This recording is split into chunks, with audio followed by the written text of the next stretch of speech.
Al-Hadithus Sabi'a Asyara, hadis 17. An Abi Ya'la Shaddad bin Aus radhiyallahu anhu.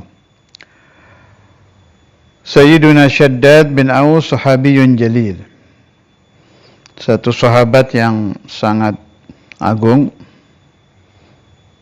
Kita memahami beliau agung itu dari ucapan teman-teman beliau, diantaranya Sayyiduna Abu Darda. Wa qala Abu Darda, inna likulli ummatin faqihan wa inna faqiha hadhihi al-ummati Shaddad bin Aus. Sesungguhnya setiap umat memiliki faqih, orang yang sangat mengerti dalam masalah agamanya. Wa inna faqiha hadhihi al-ummah, dan sesungguhnya faqihu hadhihi al-ummah adalah Sayyiduna Shaddad bin Aus. Wa inna minan nasi man yu'ta ilman wa la yu'ta hilman. Sesungguhnya ada orang diberi ilmu tapi tidak diberi hilm. Hilm sabar. Jadi selain ilmu, dia juga sabar. Sebab orang alim yang tidak diberi hilm akan kesulitan ketika menghadapi umat yang bodoh. Orang-orang pegunungan, kalau di zaman Rasulullah SAW, seperti orang-orang Badui, orang-orang barbar. Tapi Islam ini harus sampai kemana-mana. Kota, desa, pegunungan, lautan. Orang-orang yang hidup dari laut, daerah nelayan, apa itu, wataknya beda, maksiatnya beda, kebiasaannya beda, budayanya beda.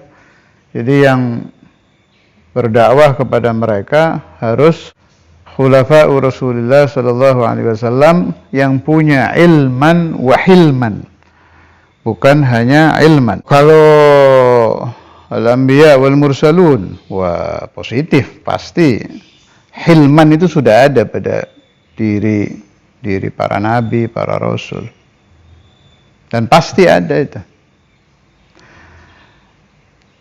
Jangan menduga ketika Sayyiduna Musa alaihissalam wa ala nabiyina Muhammad afdhalus salati wassalam, terkenal beliau keras, marah, sampai di Quran kan ada walamma sakata an Musa al-ghadabu. Itu beda. Makanya orang harus didasari kalau baca kitab itu dengan siddiq, amanah, tabligh, fatanah. Itu dipegang itu. Membaca riwayat apapun yang berasal dari para nabi rasul, seperti kita melihat sebuah rumah, begitu Anda melihat keindahan rumah, otomatis Anda tahu itu rumah ada pondasi. Tanpa pondasi tidak ada rumah. Ketika Anda membaca riwayat anbiya mursalin dari Quran, hadis, riwayat, itu nikmati riwayat mereka, pahami, jelajahi. Wasbah fi buhuril fawaidi. Kata ulama, kita diperintahkan tiap hari itu menyelam di dalam lautan faidatun dari kitab-kitab. Tapi ingat, ada pondasi khusus untuk anbiya mursalin. Ketika kita baca riwayat haula'il kiram, ada siddiq, amanah, tabligh, fatanah. Naam, ghadab Sayyidina Musa, tapi ghadabuhu lillah. Mansya'ul ghadab, munculnya ghadab itu nur lillahi azza wa jal, tidak tercampur syahwah. Karena itu ulet beliau. Biasanya orang kalau tidak diberi hilman, tidak ulet menghadapi murid. Tapi uletnya kayak apa sih Nabi Musa itu? Wah, ghayur kepada umatnya. Alaihi salam ala Nabi Muhammad afdhalus salatu wassalam. Kembali kepada Sayyiduna Shaddad bin Aus. Ini masih komentarnya Sayyiduna Abu Darda tentang beliau. Wa inna Aba Ya'la, yakni Sayyidina Shaddad, qad utiya ilman wa hilman. Kalau Sayyidina Shaddad bin Aus diberi oleh Allah Ta'ala ilm dan hilm. Radhiyallahu anhuma wa an sairi ashabi Rasulullah sallallahu alaihi wasallam. Wakila, dan dikatakan innahu fuddila 'alal ansari bi khaslataini. Memang pemimpin beliau ini ya. Ansari, Sayyidina Shaddad bin Aus, sahabiyun ansariyun al-ansari. Innahu fuddila 'alal ansar bi khaslatain. Beliau diberi kelebihan dari kaum Ansar yang lain dengan dua perkara. Bi bayanin idza nataqa wa bi kadhmin idza ghadaba. Kalau bicaranya jelas, kalau marah mampu menahan. Allah, ini sifat sangat pas kalau untuk orang-orang yang memimpin. Bayanun idza nataq wa kadhmun idza ghadab. Wa kana idza dakhala al-firash yataqallabu alayhi wa la ya'tihi an-nawm fayaqulu Allahumma inna an-nara qad asharatni wa adhabat 'anni an-nawma thumma yaqumu fayusalli hatta yusbih. Wa ma'a dhalik, beliau seorang pemimpin yang hebat, tapi tetap ya'malu bi ilmi. Di sini ada yang perlu direnungkan. Biasanya orang itu kalau sudah terjun ke dunia dakwah, terjun ke dunia riasah, akan berkurang amalan ibadah pribadi. Wiridnya berkurang, tafakurnya berkurang, dan lain-lain. Tapi beliau enggak ini.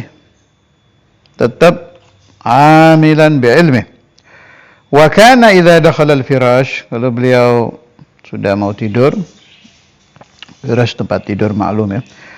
Yataqallabu alaih, bolak-balik enggak tenang di tempat tidur, wala ya'tihin naum, tidak bisa tidur. Fa yaqul Allahumma ya Allah, innan nara qad asharatni.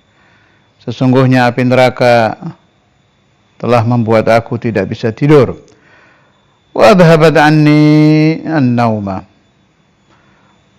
Ingatan beliau tentang api neraka itu menghilangkan anni dari aku an-naum, tidur. Artinya ini sudah di atas wirid ini.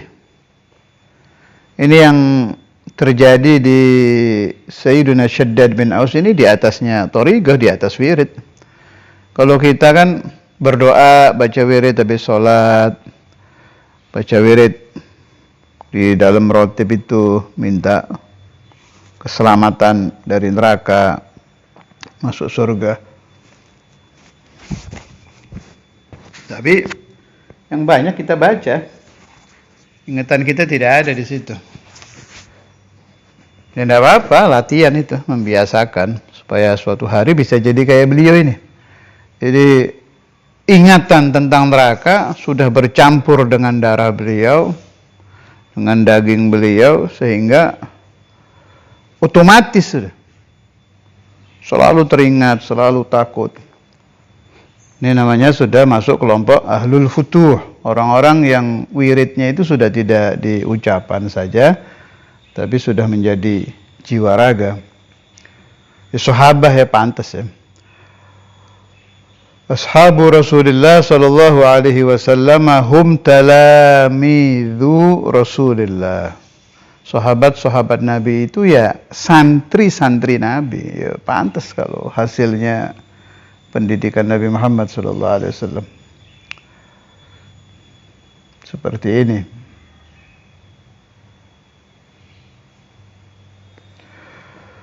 Allah yanfa'uni wa iyyakum والأولاد والذرية والتلاميذ والأحباب من بركاته وبركات جميع أصحاب رسول الله وبركات أهل بيت رسول الله وذرية رسول الله وخلفاء رسول الله على الدوام في لطف وعافية بلا محنة دنيا وآخرة.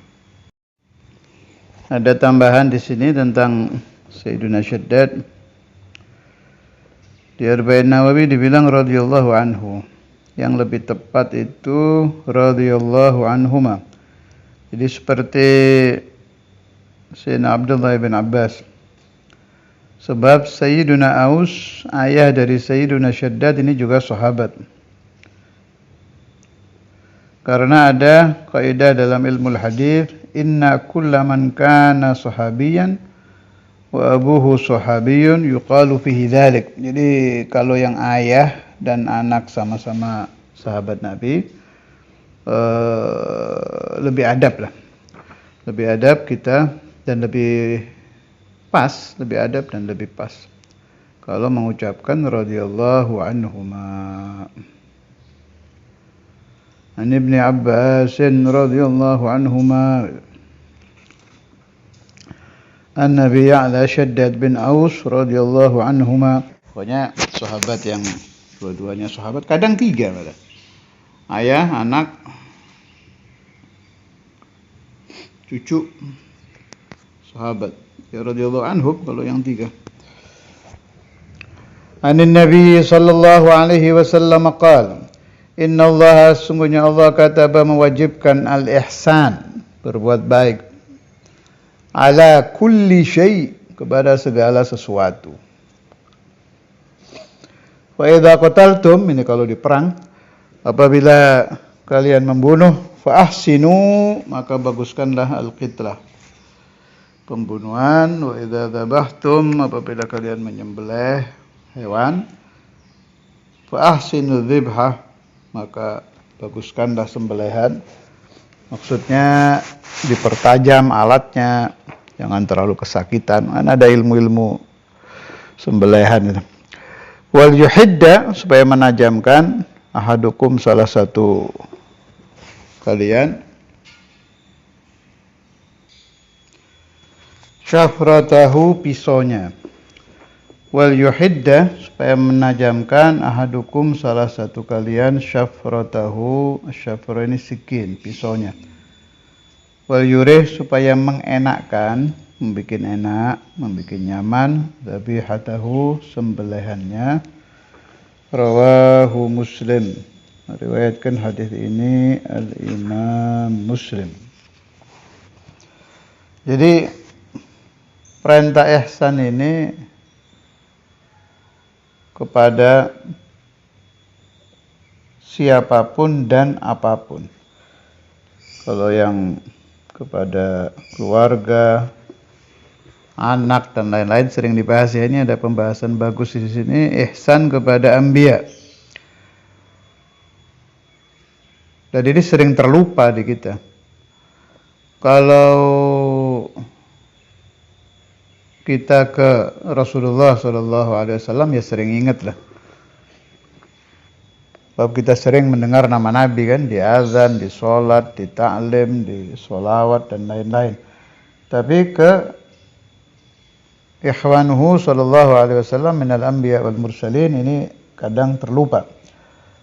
Kecuali beberapa nabi yang kita sering dengar, itu kita ingat, Nabi Ibrahim, Nabi Musa, Nabi Khadir, Sayyidina Adam dan lain-lain. Kalau para nabi secara keseluruhan ini kita jarang ingat. Makanya ajaran guru-guru kita itu, kalau Fatihah selalu ditambah ila arwahil anbiya wal mursalin, itu bagus itu. Salah satu adab kita kepada para nabi. Kemudian ihsan, tadi juga ada perintah kan, suruh ihsan kepada semuanya, termasuk ke anbiya, mursalin, malaikah, al-jin. Bagaimana caranya kita ihsan kepada para nabi? Fahuwa ayyumina bihim wa bima ja'u bihi an rabbihim wa annahum safwatullahi ta'ala min khalqih. Dengan cara kita beriman kepada mereka.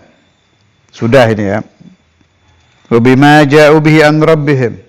Ajaran anbiya dan mursalin sama-sama la ilaha illallah. Kita juga beriman. Wa annahum safwatullahi ta'ala min khalqih.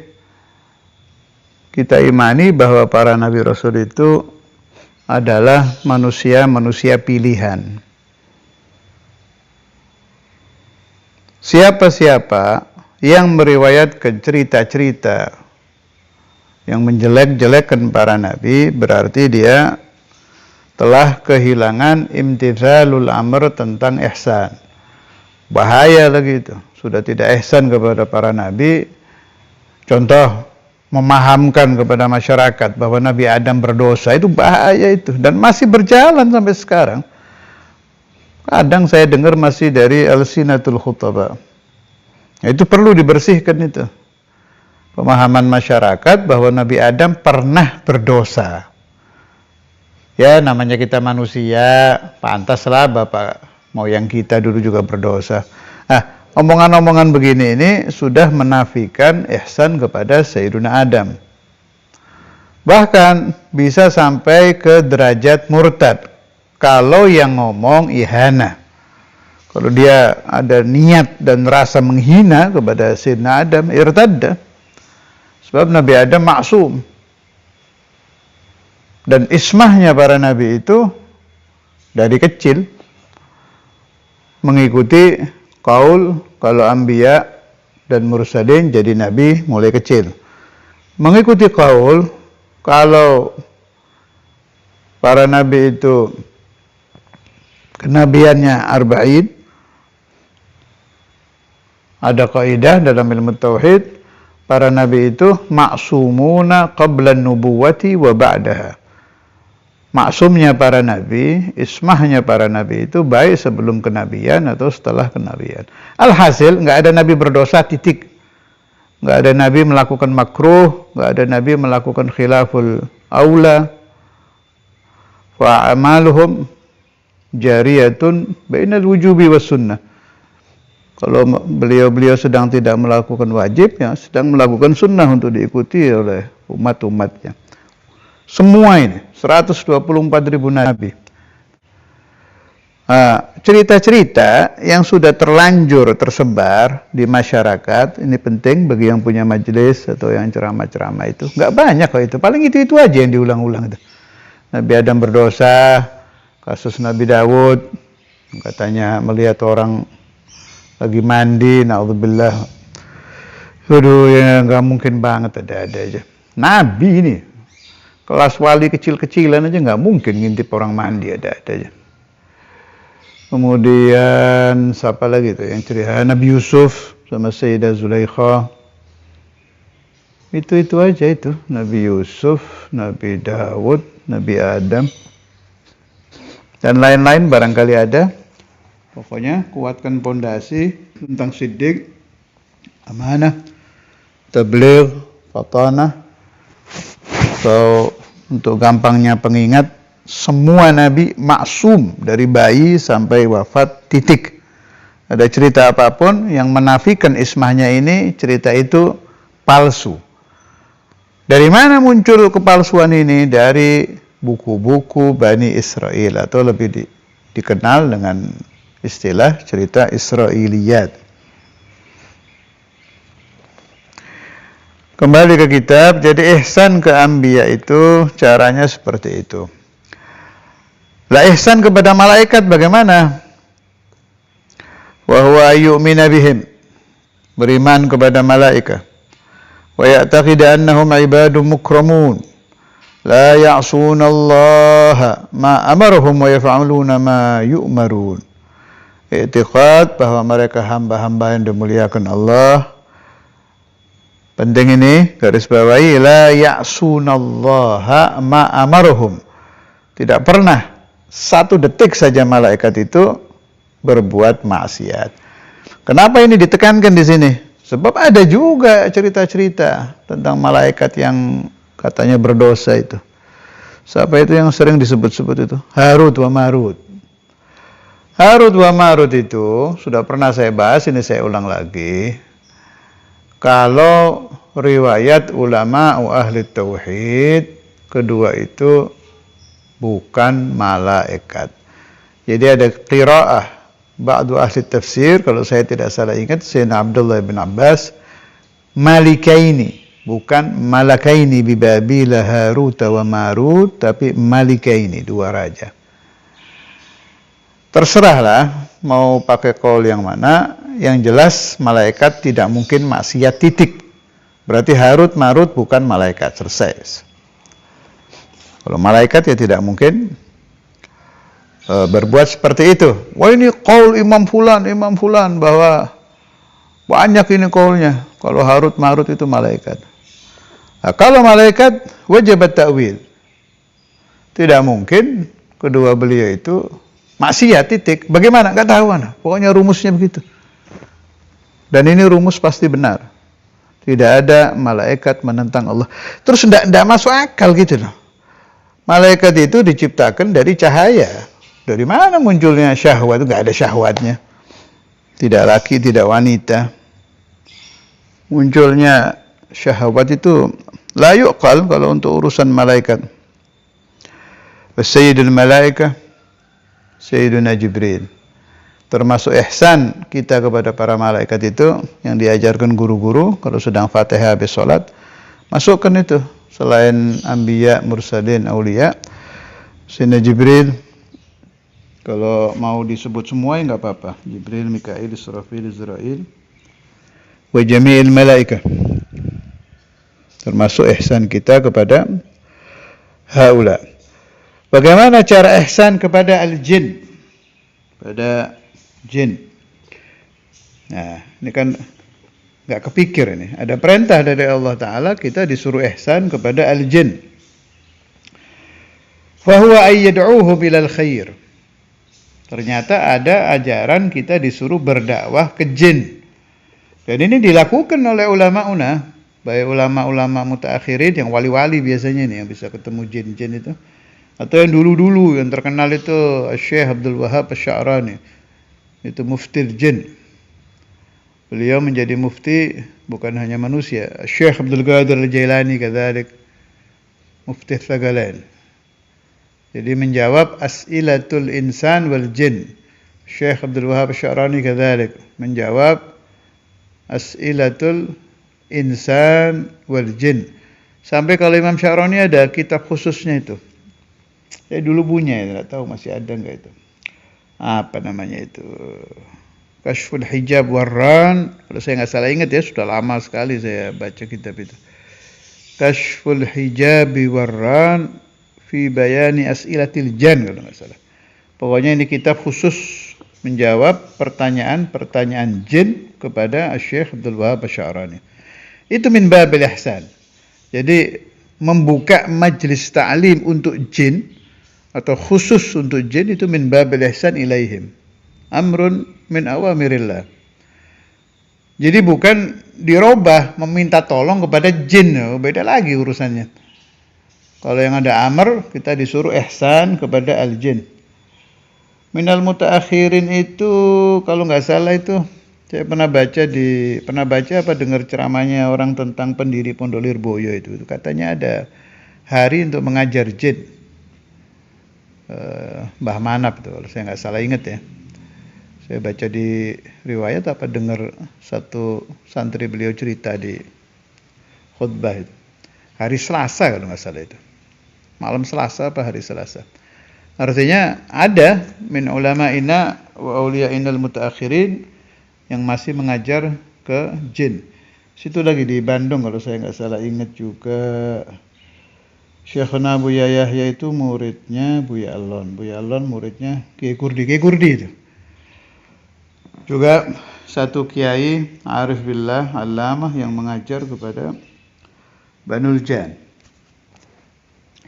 Lah untuk kita kan nggak kelasnya ngajar jin. Jadi bagaimana ini? Wa ayyan wiyahum bisalami minas salah. Ini kita ini. Jadi kalau mau assalamualaikum di salat itu faqad dzakaral ulama annahu yusannu lil musalli ayyan wiya bihi man ada yaminihi wa yasarihi min malaikatin wa mu'mini insin wa jinnin. Jadi kalau mau keluar dari sholat apa saja, sholat wajib atau sholat sunnah niat. Ya Allah, saya niat di hati aja itu niatnya. Niat memberi salam kepada manusia yang ada di situ dan untuk malaikat serta mukminin minal jin. Nah, kalau kita sudah mengamalkan itu, faqad imtathalna amrullah al-ihsana ila banil jan. Kita tutup pembahasan Arba'in Nawawi ini dengan riwayat tentang al-imamain yang saya dengar dari Ammana Hasan al-Idrusulu talaba amrah wa rizqahu as-sihhah al-kamilah wal afiyah al-ajilah. Waktu beliau berkunjung ke Darul Hadis ayam Syekhul Imam masih hidup, Sayyidina Al-Walid masih hidup. Jadi beliau itu adrak imamain, mendapati Al-Habib Al-Imam Al-Habr Abdul Qadir bin Ahmad Bil-Faqih, juga ya otomatis mendapati Syekhul Imam Al-Hafidh. Ayam syabab, masa mudanya Syekh Imam sebelum nikah. Jadi kata beliau, walidak itu Habib Abdullah itu prinsipnya ini ayam syabab ya. Jelas riwayat-riwayat Al-Imam Al-Hafidh ayam syekhukhah beda lagi. Mendahulukan peraturan. Jadi peraturan itu fawqur rahmah. Kalau jaddak Al-Ustaz Abdul Qadir bin Ahmad Bil-Faqih mendahulukan rahmah dari peraturan pesantren. Itu dibahasa Arabkan sama beliau, pokoknya kalau sudah ada dalil yang mengatakan anak pondok ini keliru, Saudara Imam kan biasa tuh, segala sesuatu itu pasti pakai hadis. Masalah apapun itu, masalah sampai anak-anak main apapun, kesalahan kecil apapun tuh keluar hadisnya. Udah keluar hadis dihukum. Nah, satu waktu ada anak pondok melakukan kesalahan apa nggak hafal apa main bola gitu, kesalahan harian. Saudara Imam tahu apa keluar lupa kesalahannya, jenis kesalahannya saya lupa. Al-muhim kesalahan tidak besar, kesalahan harian. Sama Saudara Imam disuruh pukul pakai rotan sekian kali, 5 atau 10 itu. Sampai Al-Ustaz Abdul Qadir bin Ahmad Bil-Faqih. Waktu petugas yang mukul itu mau melaksanakan hukuman, Imam Al-Habr manggil Habib Abdul Qadir, idrib marra wa marratain atau qala la tadrib, antara itu. Jadi hukuman pukulan dibatalkan, kenapa disuruh mukul sekali gitu. Dan ini katanya daiman terjadi itu. Kalau Saudara Imam itu mendahulukan peraturan dari rahmah, kalau Imam Al-Habr mendahulukan rahmah dari peraturan. Fis shalah juga cerita beliau itu. Saudara Imam itu kan tahu betul hadis-hadis itu. Hadis ruku, hadisnya sujud. Ya tetap beliau Syafi'iyul madhab ya. Saudara Imam yuhib al-Imam Syafi'i wa madhabu Syafi'i, dan selalu menjawab dengan madhab Syafi'i. Meskipun menambah madhab-madhab lain, tapi tetap yang beliau pakai madhab Syafi'i. Hanya ahlul hadis itu kan begitu. Beliau-beliau itu mengamalkan kaulnya al-Imam Syafi'i, idza shahhal hadis wa huwa madhhabi, itu kan dipakai itu. Jadi lama kalau sholat itu. Saudara Imam kalau ngimami itu lama gitu. Ingat hadis ini dipakai, ingat hadis ini dipakai. Nah, kalau Al-Imam Al-Habr, Habib Abdul Qadir bin Ahmad Bil-Faqih, kata beliau, enggak. Itu pas kayak hadisnya, hadis apa kalamnya ulama, ana lupa itu, hadis kayaknya itu. Yang saya tidak melihat sholat yang lebih sempurna dan lebih enak gitu. Jadi ya enggak terlalu lama, enggak terlalu cepat, sedang. Ahsana min salati Rasulullah sallallahu alaihi wasallam. Itu pas di Ustaz Abdul Qadir. Alhasil huma imamani azimani jalilani kabirani haluhuma sawa. Masing-masing dari al-imaman ini punya dalil sendiri-sendiri dan sudah punya baju sendiri-sendiri kalau bahasa Anas ya. Baju yang dipakai Saudara Imam itu karena beliau kiblatnya ke hadis, ya seperti ini jadinya. baju yang dipakai Al-Habib Abdul Qadir bin Ahmad bin Faqih karena beliau lebih kiblat kepada ihya, ya seperti itu. Mana yang benar? Dua-duanya benar. Mana yang diikuti? Dua-duanya diikuti. Allah yanfa'uni wa iyyakum min barakatihima fid dharaini fi lutuf wa afiyah bila mihnah dunya wa ukhra. Wassallallahu ala sayyidina Muhammad wa ala alihi wa sahbihi wa sallam. Alhamdulillahi rabbil alamin.